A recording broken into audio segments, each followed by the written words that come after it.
왜 세상은 지금 이런 모습일까요? 성경의 첫 11장은요, 바로 이 근본적인 질문에 대한 답을 뭐랄까, 하나의 거대한 이야기로 풀어내고 있어요. 자, 우리 함께 그 이야기 속으로 한번 깊이 들어가 볼까요? 참 이상하죠? 우리는 역사를 통해서 그렇게 많이 배우는데도 왜 계속해서 놀랍도록 비슷한 실수를 반복하는 걸까요?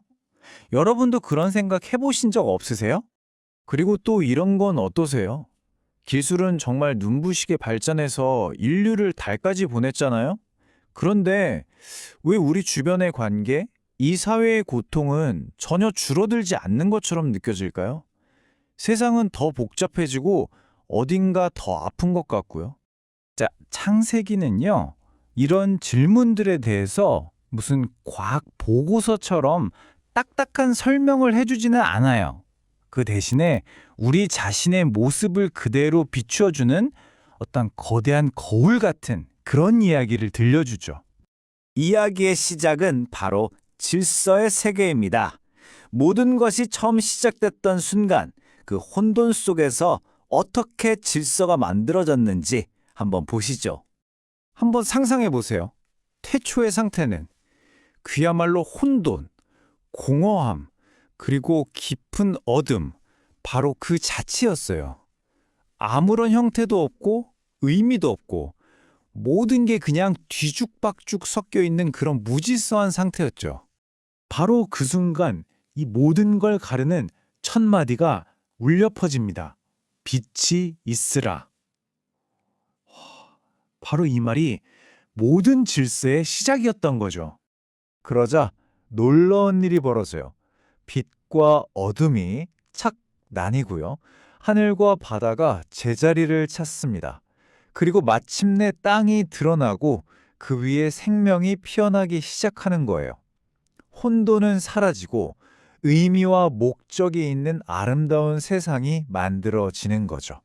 그리고 이 아름다운 세상의 정점에 드디어 인간이 등장합니다. 성경에서는 인간을 하나님의 형상이라고 표현하는데 이게 무슨 막강한 권력을 가졌다는 뜻이 아니에요. 그 반대죠. 세상을 막 지배하라는 게 아니라 오히려 지혜롭게 돌보고 가꿔야 할 아주 중요한 책임을 받았다는 뜻입니다. 선을 선택할 자유와 함께요. 하지만 이렇게 완벽하게 시작된 세상과 관계에 서서히 균열이 생기기 시작합니다. 관계가 깨어지다. 모든 것을 바꿔놓은 건 바로 이 속삭임이었어요. 하나님이 정말 그렇게 말했어? 그건 먹으면 너희도 하나님처럼 될 수 있는데? 이 말 한마디가 하나님의 선하심에 대한 아주 작은 의심의 씨앗을 심어버린 거죠. 결국 유혹의 핵심은 이거예요. 아주 간단하죠. 하나님을 믿지 마. 네가 직접 주인이 돼. 신뢰 대신에 스스로 선과 악을 판단하고 모든 걸 통제하려는 그 욕망 말이에요. 그 선택의 결과는 정말 즉각적이고 파괴적이었습니다. 보세요. 선택 이전에는 하나님과 함께 자유롭게 걸었는데 이제는 두려워서 그분을 피해 숨어버리죠. 서로를 믿었던 관계는 순식간에 의심하고 서로를 탓하는 관계로 변해버렸어요. 솔직함은 사라지고 서로에게 책임을 떠넘기기 바빠졌죠. 이렇게 한번 생긴 균열은 거기서 멈추지 않아요. 개인의 관계를 넘어서 이제는 걷잡을 수 없는 폭력의 소용돌이로 번져나갑니다. 하나님께서 카인에게 경고하세요. 죄가 네 문 앞에 도사리고 있다. 너는 죄를 다스려야 한다. 어쩌면 이건 우리 모두가 매일같이 마주하는 내면의 싸움에 대한 이야기일지도 몰라요. 하지만 카인은 이 경고를 듣지 않죠. 내면의 싸움에서 져버린 거예요.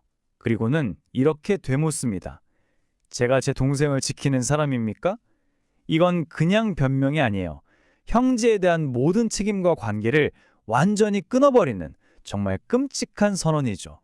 수천 년 전에 나온 이 질문. 근데 진짜 놀랍도록 오늘날 우리 얘기 같지 않으세요? 우리가 그건 내 문제 아니야 라고 말할 때마다 내 책임 아니잖아 라고 외면할 때마다 어쩌면 카인의 그 목소리가 우리 안에서 울려 퍼지고 있는 건지도 모르겠습니다. 그 이후에 이어지는 족보는 이 깨어진 세상의 현실을 정말 무미건조하게 보여줍니다. 아무리 오래 살아도 930년을 살아도 죽었더라. 912년을 살아도 죽었더라. 어떤 대단한 삶을 살았던 상관없이 결국 모든 걸 무의미하게 만드는 한 문장. 그리고 그는 죽었다가 계속해서 반복될 뿐이에요. 자, 이제 이야기는 개인의 실패를 넘어서요. 인류 전체의 집단적인 반역, 바로 교만의 탑 이야기로 그 규모가 훨씬 커집니다. 결국 세상은 폭력으로 가득 차버렸고 성경은 사람의 마음이 생각하는 모든 계획이 항상 악할 뿐이라고 기록해요. 이 걷잡을 수 없는 타락 속에서 하나님은 홍수를 통해 세상을 정화하기로 결심하십니다.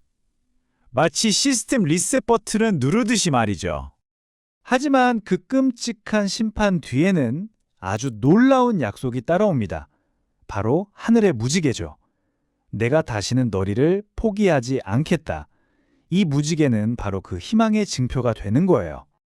그런데 말이죠. 하나님의 그 약속에도 불구하고 인류는 또다시 같은 실수를 반복해요. 스스로의 힘으로 안전과 영광을 쌓으려고 하는 거죠. 자, 도시를 건설하고 하늘에 닿는 탑을 쌓자. 그래서 우리의 이름을 널리 알리자. 이 외침, 어디서 많이 들어본 것 같지 않으세요? 맞아요. 에덴 동산의 그 유혹과 똑같은 겁니다. 실로 대신 통제를 선택한 거죠. 이렇게 인간의 거대한 계획이 또다시 실패로 돌아간 바로 그 지점에서 이야기는 정말 전혀 예상치 못했던 방향으로 확 전환됩니다. 다른 종류의 계획이 시작되는 거죠. 창세기 1장부터 11장까지 이어져 온 모든 갈등이 바로 이 지점에서 딱 부딪힙니다. 보세요. 바벨의 계획은 뭐였죠? 위대한 제국을 세워서 우리 스스로의 이름을 내는 거였어요. 인간의 힘으로 뭉치자는 거였죠. 하지만 하나님의 계획은 완전히 달랐습니다. 거대한 제국이 아니라 딱 한 사람을 부르시는 거예요. 스스로 이름을 내는 게 아니라 하나의 약속을 주시죠. 인간의 힘이 아닌 믿음을 통한 복을 약속하시는 겁니다. 그래서 창세기 11장은 이야기의 끝이 아닙니다. 오히려 거대한 질문을 던지면서 완전히 새로운 시작을 알리는 거죠. 이토록 반복되는 인간의 실패 속에서 하나님은 이 망가진 세상을 과연 어떻게 회복하실까요? 그 위대한 구원의 이야기는 바로 다음 장 아브라함의 이야기부터 시작됩니다.